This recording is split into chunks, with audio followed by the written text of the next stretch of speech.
Hey y'all, this is Jonna the Educator, and we're going to be talking about 10 facts that you're in psychosis. So we're going to be doing a little walkity walk while we speak about these 10 facts, because this is a very hard topic of conversation for a lot of people, and some of you guys will be questioning yourselves and asking yourselves this, and the first step is admitting that you have a problem, and that is how you fix it, okay? So I just wanted to say that at the beginning of this video so that nobody feels like they need to be beating themselves up. If you feel like a good 6 out of the 7... if you feel like 6 or 7 of these are positive out of the 10, I highly recommend you go see your doctor and get the help that you need. There's nothing wrong with getting help. These are not in order. So first one, paranoia, suspicion. If you constantly feel like somebody is plotting on you, you feel like you cannot trust anybody, that is a very big sign that you're probably in psychosis. Number 2, hallucination and delusion. So delusion, when you generally believe what you're believing and you don't think at all that there can be a disconnect. There is no proof for you to feel the way that you do, which is why you're in delusion. So for example, imagine if you're paranoid and you're like, no, this person's plotting on me, they're doing this and they're doing that, but there's no proof of it. It's all in your head. That is delusions.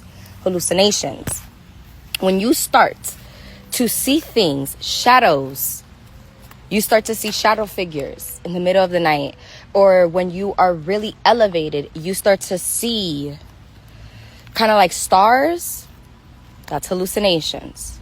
You're most likely in psychosis.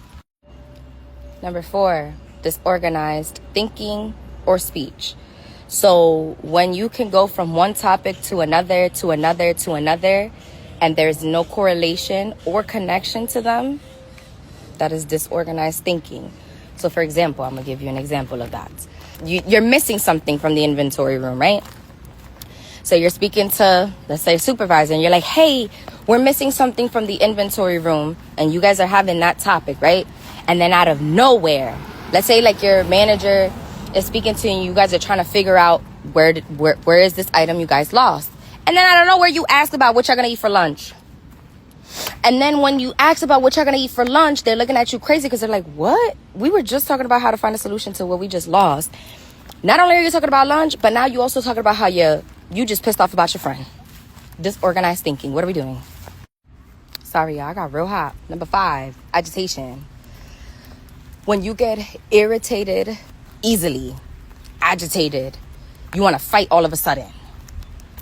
You can't control your nervous system. You can't take a step back and question, yo, why am I this mad?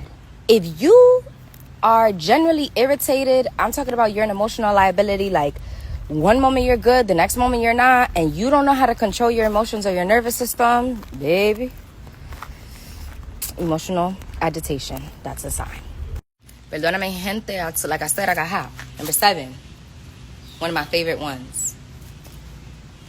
Disassociation.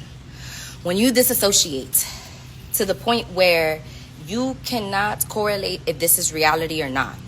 So what that means is that you're looking at stuff and you mentally, your head does not feel like it is here attached to your body.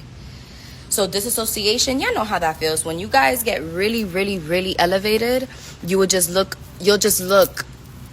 dead at nothing. Like you'll stare at a tree for hours, for seconds. Sometimes seconds turns into minutes turns sometimes into hours. Some people disassociate sometimes when they're driving home.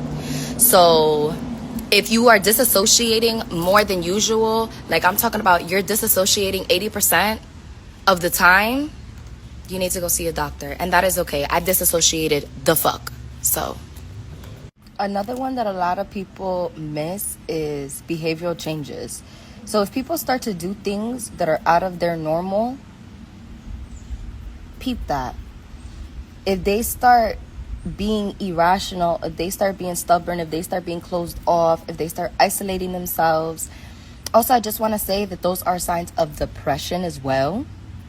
Those signs are the signs of depression. So when people are showing these signs to you, please check in with them.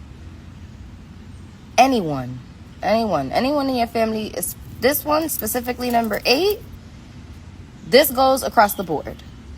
If you see someone changing their behavior, doing a 180, because a lot of y'all like to say a 360 and you end up exactly where you're at. A 180 is literally the change. So when you see someone do a 180, please check on them. That's not normal. You